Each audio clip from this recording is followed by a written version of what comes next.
Presiden RI Prabowo Subianto menegaskan bahwa praktek ilegal dan korupsi yang menyebabkan kebocoran kekayaan negara merupakan ancaman serius bagi keberlangsungan Indonesia. Jika dibiarkan, kondisi tersebut dapat membuat negara kolaps. Penegasan itu disampaikan Prabowo saat memberikan penghargaan atas kinerja Satuan Tugas Penertiban Kawasan Hutan atau Satgas PKH yang berhasil menyelamatkan keuangan negara senilai Rp6.624.190.469,74 atau sekitar Rp6,6 triliun. Negara itu ibarat tubuh manusia. Kekayaan negara adalah darahnya. Kalau darah terus bocor setiap hari, ujungnya tubuh akan mati, kata Prabowo di Gedung Jampitsus Kejaksaan Agung, Jakarta, Rabu 24 Desember 2025. Ia menggambarkan negara yang terus kehilangan kekayaan akibat perampokan sistematis akan mengalami nasib serupa dengan tubuh yang kehabisan darah. Kalau badan manusia terus bocor, di ujungnya kolaps dan mati. Negara juga sama, kekayaan kita bocor, dirampok, dicuri, ujarnya. Presiden membeberkan sejumlah modus kebocoran kekayaan negara, mulai dari laporan palsu praktek under-invoicing, penyuapan pejabat, hingga penyelundupan barang keluar dan masuk wilayah Indonesia. Laporan palsu, under-invoicing, pejabat disogok, penyelundupan keluar dan masuk. Kalau seperti ini, bagaimana negara bisa bertahan? Ucapnya. Menurut Prabowo, kondisi tersebut memang dikehendaki oleh pihak-pihak tertentu yang ingin melemahkan Indonesia. Meski kerap mendapat cibiran ketika menyinggung adanya campur tangan kekuatan asing, ia menegaskan tidak gentar. Saya dipilih dan dilantik oleh rakyat Indonesia. Kalau saya bicara soal kekuatan asing lalu diketawakan, saya tidak peduli, tegasnya. Bahkan Prabowo menyatakan kesiapannya berkorban demi rakyat dan negara. Saya akan mati untuk rakyat Indonesia. Mati untuk rakyat adalah kehormatan bagi saya, ujarnya disambut tepuk tangan. Dalam kesempatan itu, Presiden juga menyampaikan apresiasi kepada Satgas PKH yang dinilainya bekerja dalam kondisi sulit dan jauh dari sorotan publik.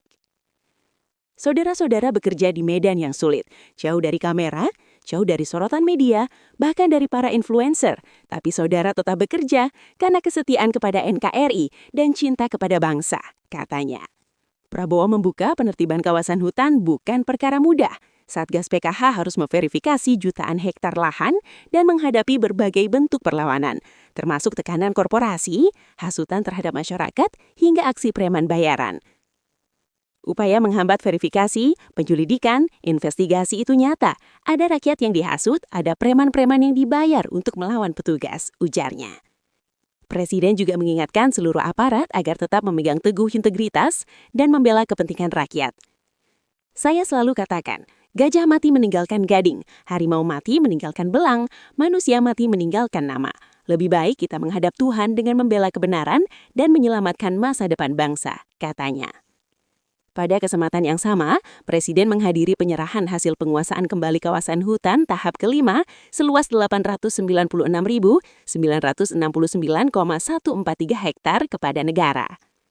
Selain itu, telah diserahkan uang hasil penagihan denda administratif kehutanan sebesar Rp2,34 triliun dan uang hasil penyelamatan keuangan negara dari penanganan perkara tindak pidana korupsi oleh Kejaksaan RI senilai Rp4,28 triliun.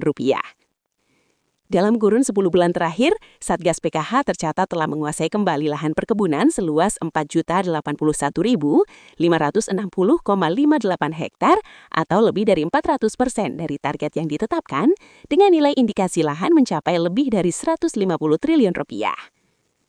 Sebagian lahan hasil penguasaan kembali telah diserahkan kepada kementerian dan lembaga terkait dengan total luas 2.482.238,343 hektar.